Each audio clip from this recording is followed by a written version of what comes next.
নাটোরের লালপুরে সিমেন্টের অতিরিক্ত দাম নেওয়ার প্রতিবাদ করায় আব্দুস সামাদ নামের এক কৃষি শ্রমিককে পিটিয়ে হত্যার অভিযোগ উঠেছে। নিহতের পরিবার সূত্রে জানা যায়, গত 12ই মার্চ কদিম চিলান বাজারে সিমেন্ট কিনতে গিয়ে দোকানির কাছে অতিরিক্ত দাম দাবি করলে সামাদ প্রতিবাদ করেন। এ নিয়ে বাকবিতণ্ডার এক পর্যায়ে দোকানে থাকা রড দিয়ে কয়েকজন মিলে তাকে এলোপাথারি মারধর করে।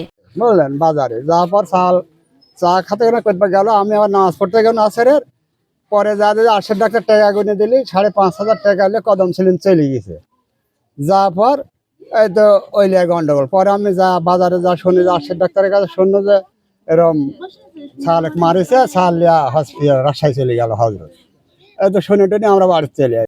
আমি তারে ফাঁসি চাইয়া ছাড়া আমার আর কিছু করার নাই। দুনিয়াতে আমি কিছু জানি না। বেটা আমার বেটা যেরকম দুনিয়ার থেকে গেছে, ওরাও যেন এরকম দুনিয়ার থেকে যাতে আমি খালি এইটুকু আবদার, আমার আর কিছু করার নাই। বেটা রে আমার আর নাই যে আর একটা এসে আমাকে মা কয়া ডাকি, বেটা কেউ নাই আমার আর। রোজগারের কোনো লোক নাই, দেখতে দাও তখন এখন আমি অসুস্থ। তা আমি চাই যাবার জায়গা জমি যেটুকু আছে বেশি দরকার হলে খাবো 2 লাখের জন্য। সরকারের কাছে আমার একটাই দাবি, এরা এই 2 সন্ত্রাসের উপযুক্তদের বিচারটা হয়। এর আগেও আর পুলিশ পাড়াকে গুরুতর আহত অবস্থায় স্থানীয়রা তাকে উদ্ধার করে রাজশাহী মেডিকেল কলেজ হাসপাতালে ভর্তি করেন। সেখানে 6 দিন চিকিৎসাধীন থাকার পর মঙ্গলবার দুপুরে তার মৃত্যু হয়। এ ঘটনায় নিহতের বাবা মমিন মণ্ডল বাদী হয়ে 2 ব্যবসায়ী ভাই সহ অজ্ঞাত আরো কয়েকজনের বিরুদ্ধে লালপুর থানায় মামলা দায়ের করেন।